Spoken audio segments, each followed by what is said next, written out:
Hey there, welcome back to Reddit XO, the best channel for Reddit cheating stories. Be sure to like, subscribe, and hit the bell notification for more stories like these. Now, let's get into the video. My mom knew baby wasn't mine, but kept her mouth shut plus update. Even though it occurred about a month ago, I'm still outraged about it. 26-year-old guy. My ex-girlfriend, 27 female, with whom I've been in a relationship since high school, cheated on me.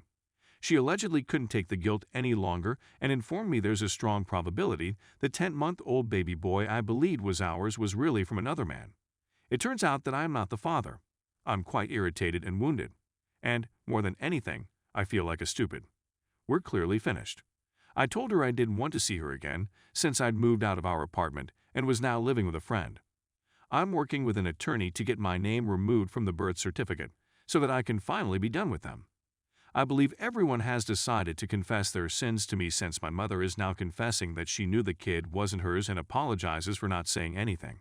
She was aware that the baby may not be mine since my ex was pregnant. My ex contacted her weeping and confessed everything when she initially found out she was pregnant because she was afraid I would discover I wasn't the father. It's one thing to have a cheating ex, but honestly, my mom, feeling even more betrayed that she, of all people, would conceal this from me. The one person you're meant to have faith in and whose first inclination is to protect you. I still can't believe it. My mother keeps apologizing. She didn't tell me because she hoped the kid was hers and didn't want me to be upset. A complete 10 months of caring for a kid I believed was mine, and she feels this was the better conclusion than I do. Getting a paternity test after delivery so I didn't waste all this time. At the very least, my father and elder brother are irritated by what she did. But no one will leave me alone about how I'm treating my mother. Everyone thinks I'm punishing her too harshly for this, and she felt she was assisting me at the time. That is something I must forgive, but I'm not sure whether I'm capable of doing so. To be honest, I'm not sure what I should do regarding my mother. She's always been there for me, but they seem like things I'll never be able to recover from. Any suggestions? Update. The last 2 weeks have been very lengthy for me, but with all that has happened, it seems like an eternity. It took a long time for me to recover from my enraged state. When I broke numerous objects and went on a lonely excursion to clear my mind, I felt as though the world accepted my version of events. The assistance I've gotten here has been helpful. It's a good feeling just to be heard, to be honest. When I came home, I had a long conversation with my mother. I told her all I needed to tell her, including the fact that she chose to support a cheating liar over her own child despite her good intentions, and then I stepped back and let her say anything she wanted to me. All of this nonsense about wanting to have a family with my girlfriend, about wanting the child to grow up with a loving father, about not wanting to damage me is ridiculous. Then I informed her that I'd had enough of her. To be really honest, nothing she could ever do to earn my trust would ever make me want her back in my life or stop me from seeing her as a person I despise. Even if I apologized, she has died in my eyes. It is better that she knows why I do not want to see her again. Not with the way this has screwed up my life thus far. My mother absolutely disagreed with me on this point, but I just told her that if she is that desperate for a child, she could contact my ex-husband for assistance. However, none of them will be able to harm me in any way in the future. You can imagine some of the abuse I've received from other family members, but the minute I proclaimed that I was separating myself from them as well, the abuse ceased immediately. Only my father and a handful of other people are aware that I have changed my phone number. The strangest thing about it was that I felt a lot lighter after I had that conversation with her. It took a few days for me to fully comprehend and accept what had happened. My father, at the very least, is there for me. He was there to support me when I was depressed as a result of all that had happened to me.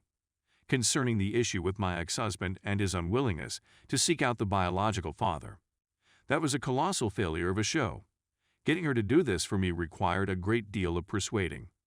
My question was if she felt that killing me mentally and emotionally wasn't enough for her, since she was going to battle having me included on the birth certificate, while all I wanted was to be rid of them completely. A few days ago, she finally disclosed who it is, and she has vowed to collaborate with me in order for me to get my name removed off the baby's birth certificate. Because it was most likely someone we knew personally, I had surmised that the reason she had been so evasive about disclosing who it was because it was someone we knew. Nobody in my family, at least, was aware of it, And even if I had a sneaking suspicion, it still hurts. The snakes in your life that you didn't even realize you had. It has an impact on your life. This is something more I'm attempting to absorb while it's still fresh in my mind, trying to go through it all and hopefully come out the other side of it. Legally, it may not be a tough battle to win the case. Unless, of course, she changes her mind, which is very impossible to forecast in advance. All I want is to be done with them and not have to pay for someone else's kid for the next 18 years of my life. I'm hoping she doesn't, because all I want is to be done with them once and for all. Please accept my apologies for the absence of a happy update. I hope you understand. At the very least, I've been able to identify and avoid the really toxic persons who have entered my life. To be clear, I already have an attorney on my side who is fighting to get my name removed off the baby's birth certificate. Story 2. Last night, I learned my wife is cheating on me. Can't tell anyone. After 15 years of marriage, my wife and I were no longer as close, but we had a son who was 4 years old, and we are both amazing parents, and we are a really happy family in general, so we were able to go on. I was depressed, and I got the strange impression that my wife had been seeing someone during the past few days, given how distant she seemed to me. To convince myself otherwise, I told myself that the feeling I was experiencing was a misunderstanding. I went out with a group of high school friends yesterday and returned home at about midnight. My wife was getting ready for bed on the baby cam, which I checked as I stepped through the door and into the home. Approximately 10 seconds later, I strolled into my bedroom to change clothes, and my wife claimed to be asleep in her bed. I kissed my child and made my way downstairs, and as I was leaving the room, I saw my wife typing on her phone, which I immediately checked the baby cam for. I was aware of what was going on at the time, but I didn't do anything but wait for her to fall asleep before examining her phone. When I was at work, I happened to overhear my wife's talk with a guy about how they couldn't resist each other and how they wanted to one another. When our child was born, my wife's libido seemed to have decreased, or so I was led to think, and I was made to feel like a hypocrite for expressing my want for more. She didn't seem to have a low libido, based on the fact that she was mocking him. For the sake of brevity, I roused her from her sleep and faced her. She couldn't even pretend it wasn't the first time they'd met, and they just started talking without anything supernatural taking place. Since I couldn't sleep, I sat by my child and read the messages that had been sent to me by other people.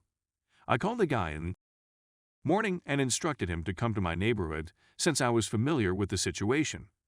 Due to the fact that his wife worked at the same company as me and that they had a 2-year-old child, I was prepared to ruin his life. When he arrived, I was prepared to beat him, but he just walked up to me, trembling, and apologized. Given the fact that he didn't press it, I was certain it was my wife who had done it. In the end, I didn't hit him. Instead, I ordered him to F off and never come near me or my wife ever again. She sought to approach me and engage in conversation with me. I wasn't even furious. I just believed that this was where our 15-year marriage had ended up, and I wasn't even blaming her for my feelings toward her. She was just stating that it was a solitary blunder, and that we should treat it as such in our own lives. That is why I'm irritated when she says that because I'm acknowledging that something has happened to me. She should, at the very least, acknowledge the wrong she has committed. I can't tell anybody what happened because I want my child to have a family. All I want is for him to have a family. I have periods of feeling strong and periods of feeling.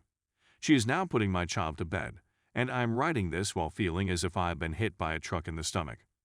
Regardless, I'm expressing myself to complete strangers to get it off my chest.